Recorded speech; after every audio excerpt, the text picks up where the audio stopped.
যেটা সুষম বন্টন উনি চাইছে, সারা বাংলাদেশে সুষম বন্টন করার জন্য উনি চেষ্টা করছে। এটাই আমি দেখলাম। তারপরে খালেদা জিয়া বলেন, আপনার শেখ হাসিনার তো প্রশ্নই আসে না। এটা তো মানে এটা যে কি, এটা সেটা তো বলার মতো কেউ, সবাই জানি। গণজাগরণ মঞ্চ করে 3 মাস শাহবাগকে ঘিরে রেখেছিল, যেখান দিয়ে গাড়ি ঘোড়া চলতে পারেনি, এমনকি 2টি হাসপাতালে রোগী যেতে পারেনি। তখন এই ওনারা কোথায় ছিলেন? তখন ওনারা কেন তাদেরকে উঠিয়ে না দিয়ে বরঞ্চ ওনারা তাদেরকে পাহারা দিয়ে বসিয়ে রেখেছিলেন? আমরা এখন বাজারে গেছি, আমাদের হিমশিম খেতে হয়।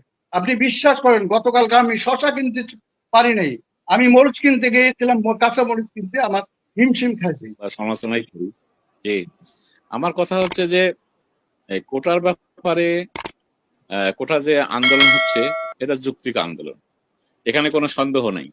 কিন্তু ব্যাপারটা হচ্ছে যারা আন্দোলন করছে এরা আসলে পারবে কি পারবে না, এদের পাওয়ার কোনো লক্ষণ আমি দেখিনি। তার কারণ যে আমি কিন্তু রোকেয়া বিশ্ববিদ্যালয়ের সামনেই আমার বাসা। আমি আজকে বিকালে দেখলাম যে পুলিশ যতগুলো দাঁড়ায় আছে 6 থেকে 7,000 স্টুডেন্ট হচ্ছে রোকেয়া বিশ্ববিদ্যালয়ের, আর ওরা 60-70 জন চিল্লাচিল্লি করতেছে গেটের মধ্যে। আচ্ছা, তার মধ্যে আবার ভয় হচ্ছে যে আমাকে কখন শিবির বলে ধরে নিয়ে যাবে, বিএনপি বলে ধরে নিয়ে যাবে। এটা একটা ব্যাপার। এরা এতটুকু এদের ভিতরে ফিলিংস নাই যে আমি স্টুডেন্ট, আমি কোন, আমি শিবির নই, আমি বিএনপি নই, আমি আওয়ামী লীগ নই, আমি একজন স্টুডেন্ট, আমার এটা রাইট যে আমার মেধা অনুসারে আমি চাকরি পাচ্ছি না। আশা হচ্ছে যে মুক্তিযুদ্ধের প্রজন্ম, পরশুদিন একটা তথ্য দেখলাম, বলতেছে যে ওরা নাকি দেশ স্বাধীনের, অর্থাৎ মানে স্বাধীনতার চেতনা যেটা, সেই ফিলিংসটা নাকি ওদের উপর বেশি, ওরা নাকি বেশি নাকি ওদের ভিতরে এই ফিলিংসটা, আর অন্য লোকের নেই। এই যে একটা ওদের যদি এতই ফিলিংস হয়, তো যখন ওই আমাদের মেয়েকে গুলি করে ওই সীমানার মধ্যে, তার কাটার মধ্যে লটকায় রাখে, তারপরে এই যে বৈষম্য তো শেষ নেই। শুধু কোটা কেন, আপনি যদি, আমি রংপুরের মানুষ, দক্ষিণবঙ্গে যত কাজকর্ম হয়, যত টাকা ব্যয় করে রাষ্ট্রীয় ভাবে, যত টাকা চুরি করে রাষ্ট্রীয় ভাবে, উত্তরবঙ্গে তো সেই কাজ হয় না। রংপুরে কি আছে, যে কলিমুদ্দিন স্যার, উনি রংপুরে বিশ্ববিদ্যালয় ছিল, উনি রংপুর শহর ঘোরাফেরা করে দেখছে। যাই হোক, আমি এতটুকুই বলতে চাই, তো এই বৈষম্যর শেষ আমাদের হবে না। এটা শুধু আমার একটু মনে পড়ে জিয়াউর রহমানের সময়, আমি তখন ছোট, যখন জিয়াউর রহমান মারা যায় তখন আমি ক্লাস 4-এ পড়ি। আমার এতটুকু খেয়াল আছে জিয়াউর রহমানের সময়টা, যে উনি শুধু দেশ স্বাধীনের পরে একটাই লোক যেটা সুষম বন্টন উনি চাইছে, সারা বাংলাদেশে সুষম বন্টন করার জন্য উনি চেষ্টা করছে। এটাই আমি দেখলাম। তারপরে খালেদা জিয়া বলেন, আপনার শেখ হাসিনার তো প্রশ্নই আসে না। এটা তো মানে এটা যে কি, এটা সেটা তো বলার মতো কেউ, সবাই জানে। দেশের মানে 17 কোটি বা 18 কোটি জনগণই জানে যে শেখ হাসিনা কেমন জিনিস, বা এটাই প্রজাতি। আপনি জানেন, বঙ্গবন্ধুর বেঁচে থাকাকালীন ওনার জীবন দশায় বলে গিয়েছেন যে সোনার বাংলার দেশ গড়তে হলে সোনার সন্তান তৈরি করতে হবে প্রথমে। তাহলে ছাত্রদের আজকে চলমান কোটা আন্দোলনের এই যুক্তিগতা যেটা উঠিয়ে ধরেছেন, মেধাকে প্রাধান্য দেওয়া হোক, আপনিও কি তাকে বিশ্বাস করেন কিনা? ধন্যবাদ। আমার সেকেন্ড প্রশ্ন জনাব ফয়জুল হক আপনার কাছে, আপনি আমার সালাম গ্রহণ করবেন। এখন বর্তমান ছাত্রদের যে চলমান আন্দোলনের মধ্যে দিয়ে আপনারা কি কোনো রাজনৈতিক সুবিধা নিতে চান কিনা? আমি আপনাকে একটা তথ্য দিয়ে আপনাকে একটু সাহায্য করতে চাই। আজকে জনাব আমির খসরু বলেছেন ছাত্রদেরকে ভোটের অধিকার জন্য আন্দোলন করবার জন্য। তাহলে কি শব্দটা কি খুবই পরিষ্কার কিনা যে আপনারা রাজনৈতিক সুবিধা নিতে যাচ্ছেন? ধন্যবাদ। আপা, আজকে দেখলাম যে আইনমন্ত্রী তার একটা সংবাদ ইয়াতে বলছেন যে আমরা যারা কোটার বিরুদ্ধে, অর্থাৎ এই যে যারা এখন আন্দোলন করছে মাঠে, তারা নাকি স্বাধীনতা বিরোধী, তার মানে তারা রাজাকার। তাহলে বাংলাদেশের 95% লোক কিন্তু এই যে 24 সালের নির্বাচনে আওয়ামী লীগকে ভোট দেয় নাই, ভোট দিতে যায় নাই। তাহলে এই 95% লোকে কি রাজাকার কিনা, এটা আমি পিজাদা শহীদুল হারুন স্যারের কাছে জানতে চাই, এবং ডক্টর কলিমুল্লাহ স্যারের কাছে জানতে চাচ্ছি। আর আমার আরেকটা প্রশ্ন হচ্ছে, আজকে ডিএমপির কমিশনার বলছেন যদি আগামীকাল থেকে তার রাস্তা অবরোধ করে আন্দোলন করে তাহলে তাদের বিরুদ্ধে ব্যবস্থা নেওয়া হবে। তাহলে আমি একটা জিনিস জানতে চাই যে আপনার ইমরানের সরকার যখন গণজাগরণ মঞ্চ করে 3 মাস শাহবাগকে ঘিরে রেখেছিল, যেখান দিয়ে গাড়ি ঘোড়া চলতে পারেনি, এমনকি 2টি হাসপাতালে রোগী যেতে পারেনি, তখন এই ওনারা কোথায় ছিলেন? তখন ওনারা কেন তাদেরকে উঠিয়ে না দিয়ে বরঞ্চ ওনারা তাদেরকে পাহারা দিয়ে বসিয়ে রেখেছিলেন? এটা আমার একটা প্রশ্ন, কেন এটা করা হয়েছিল। আরেকটা প্রশ্ন হচ্ছে 30% কোটা বা 56% কোটা, আজকে 56 বছর পরে স্বাধীনতার, এখন কি ওই মুক্তিযোদ্ধারা বেঁচে আছেন? যে যাদের সন্তান, আমি তো জানি যে মুক্তিযোদ্ধাদের সন্তানরা অনেকে বেঁচে নেই, তাহলে সন্তানের পরে কেন নাতি পুতি হইতে শুরু করে? এটা কি শেখ হাসিনার পরিবারকে সুবিধা দেওয়ার জন্য করা হয়েছিল কিনা, আমি এটা জানতে চাই সবার কাছে। বর্তমান সময়ের যে কোটা আন্দোলন, এটা টক অফ দ্য কান্ট্রি।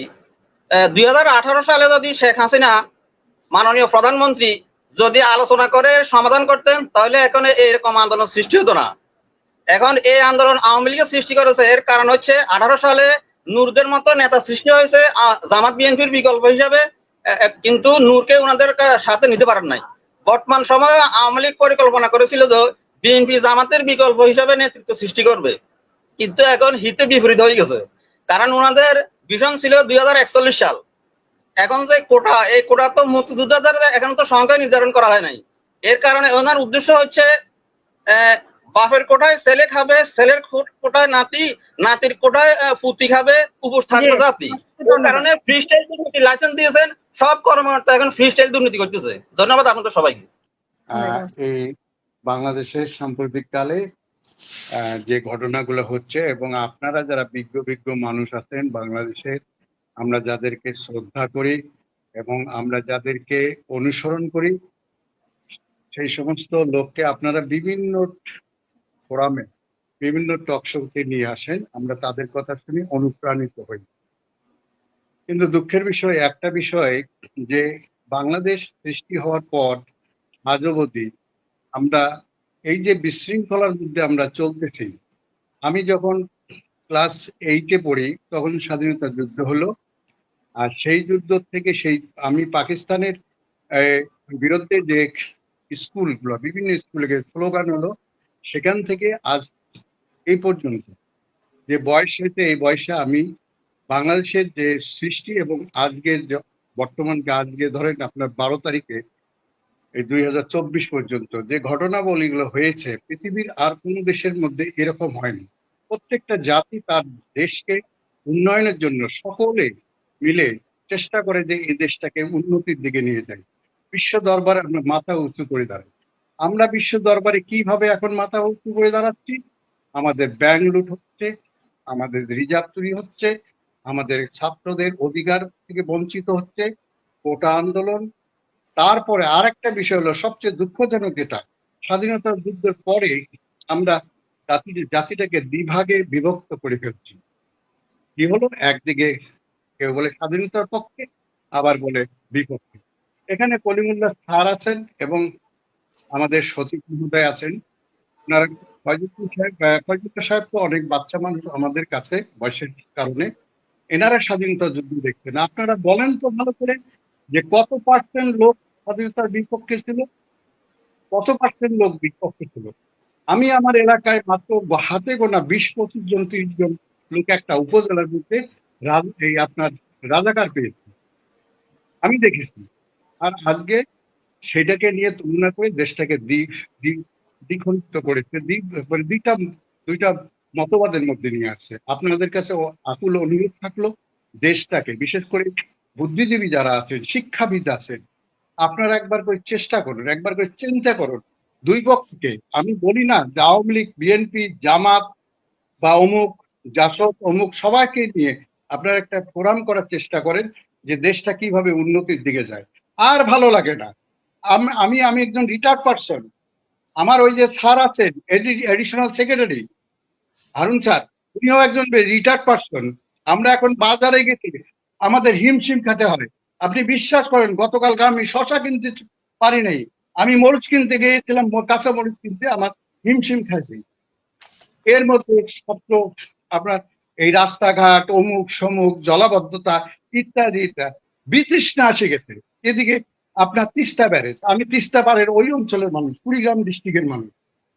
আমি কুড়িগ্রাম ডিস্ট্রিক্ট পদ্মার এই আপনার তিস্তার উপর দিয়ে যেতে হয় আমাদের।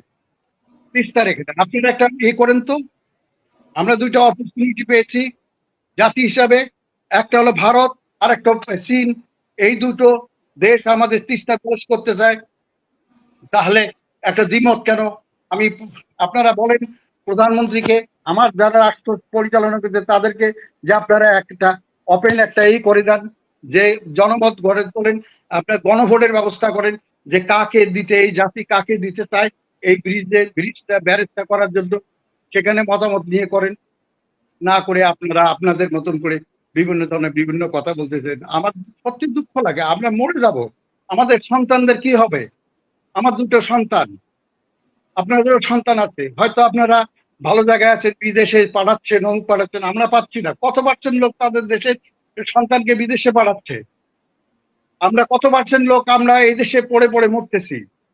আপনারা একবার চিন্তা করেন। আপনাদের করজোরে অনুরোধ করি, আমি করজোরে কলিল মুরাদ স্যারকে আমি অনুরোধ করবো, আমার এই যে রিকার্ড স্যার আছে এখন এডিশনাল সেক্রেটারি, উনি যে মতেরই হোক না কেন, উনি জিয়াউর রহমানের কথা বলার সঙ্গে এই অনুষ্ঠানে উনি রিয়াক্ট করে ফেললেন। যে রিয়াক্টটা করলেন আমার কাছে খুব লাগছে, যে এটা না করতে পারতো। জিয়াউর রহমানের প্রত্যেকটা এদেশের প্রত্যেকটা মানুষই দেশের জন্য কিছু না কিছু করছে, কিন্তু তারা সমন্বিত ভাবে করে নাই, একে অপরের মধ্যে ইগো করছে। আমি অনুরোধ করবো আপনারা যারা শিক্ষাবিদ আছেন, বুদ্ধিজীবী আছেন, সকলে মিলে এই দেশটা কিভাবে উন্নতি হয়, আমাদের রাষ্ট্রপ্রধান যারা আছেন, রাষ্ট্র